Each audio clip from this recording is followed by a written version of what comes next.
What's happening, guys? It's Bharat Nagpal for iGyan.in, and today I'm going to be unboxing and taking a look at the new Nikon D3200 digital SLR from Nikon. Now I've got the red color, as you can see over here. This is priced at about 36,812 rupees, and it features a 24.2 megapixel CMOS sensor. So without further ado, I'm going to go ahead and unbox it and see what all comes inside the box. So the first thing on top over here is the Nikon MH24 battery charger. We'll put that aside.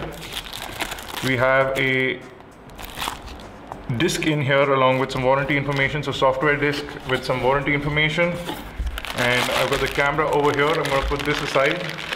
A USB to proprietary port cable. This is possibly for image transfers and firmware updates, etc. Let's see what else we have. We of course have the lens. So this comes with a standard 18-55mm lens. It is a pretty nice and sturdy lens from Nikon. It's the same lens that they used on the 3100, so not a lot has changed since then.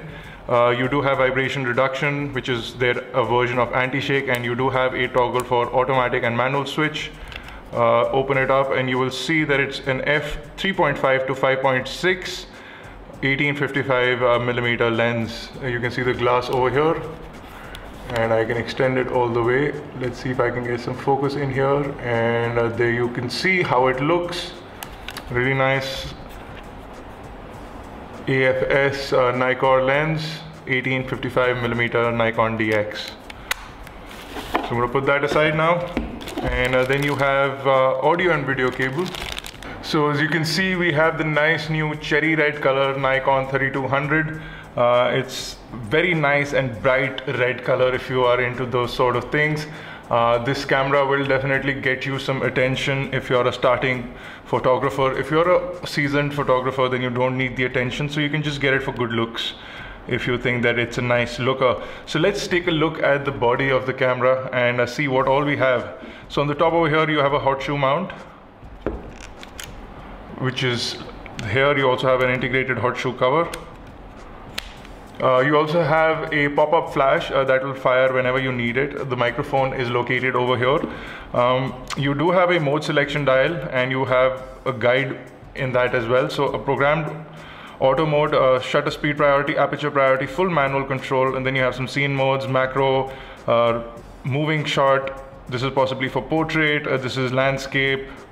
This is possibly for baby. So baby shots, landscape, portrait, without flash, and full auto mode. Then you have a dedicated movie recording button. This does do full HD video recording. That's nice. You do have an info button over here, and exposure value adjustment button over here. So that's nice. Your on and off switch is over here, along with the shutter button, which is located over here. On the front of the camera you will see a focus guide light, a button to remove the lens, and the lens cap that covers a 24.2 megapixel CMOS sensor. So that's nice.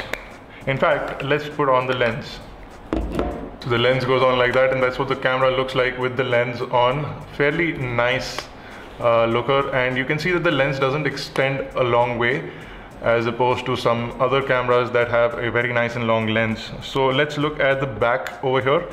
This is where most of the things are happening. You have a play preview button, the main menu button. You do have zoom toggles along with some adjustment buttons over here, and again you have an information 5-way D-pad along with an OK button in the center. This is shooting mode selection and timer selection as well, and you have a dedicated delete button. You have an inbuilt viewfinder with this removable eyepiece. So viewfinder, and you do have an LCD, which is a 3-inch full TFT LCD, and that's really nice. So the f-stop goes from 3.0 all the way up to 5.6 aperture, and the 3.5 mm equivalent focal length is 27:82 millimeters. So that's nice. So you can lock the exposure and focus, and you also have a jog dial to make your selections. One jog dial is missing, so usually you have two jog dials. There's only one over here. Let's look at the right hand side. So this is where your memory card goes in, SD, SDXC and SDHC. All sorts of cards are red. On the left you have a microphone input, your USB output, HDMI output, and a GPS connection point. So the Nikon GPS kit can be added onto this as well. Over the front over here you also have a flash button to pop up the flash in case you need it, and you have a function button, which is a configurable button. On the bottom you have a full tripod mount and the battery door, which can be accessed hopefully, and you have the battery which is already in there. Let me look at it.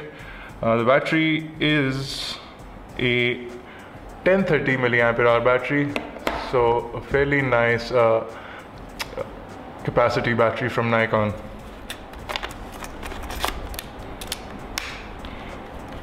So let's go ahead and power it on and let's look at the menu interface. You have a lot of information on the display over here. It's not a touchscreen display, so you need to navigate through with the D-pad. If you need to make quick changes, you can quickly do those. So for example, if I'm in a configurable mode, I can use this dial to move around and make my changes. Again, I should be able to make some adjustments over here.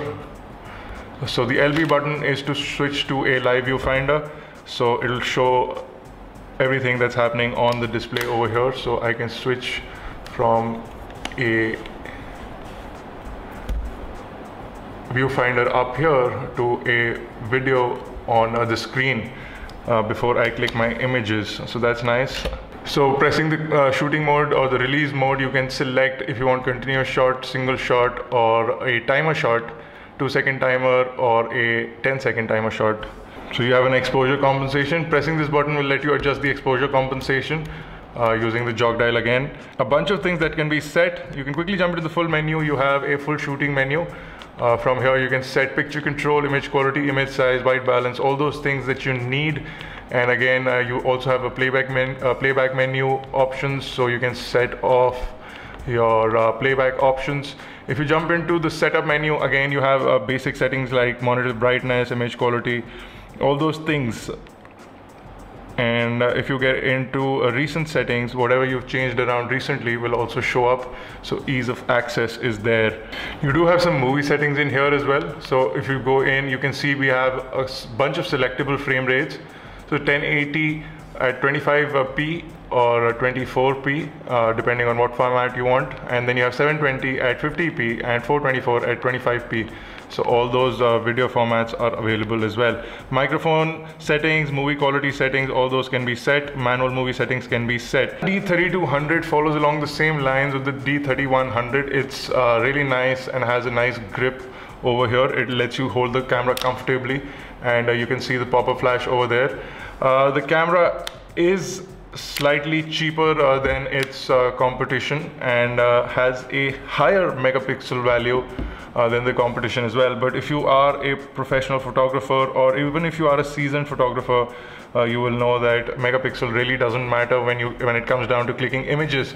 So we are going to go hands-on and we are going to review this camera for you guys in depth, and we're going to come back with a full review really soon. So if you have any questions or queries regarding the Nikon D3200 SLR or their entry-level SLR, please do leave them in the comment section below or on Facebook, Twitter, Google+. We will try and include that in the full review of the D3200. For more unboxing videos, reviews and tutorials, log on to iGyan.in. Do subscribe to our YouTube channel, youtube.com/iGyan, youtube.com/iGyanTV. For iGyan Networks, this has been Bharat Nagpal. Thank you guys for watching. I'll see you in the next video.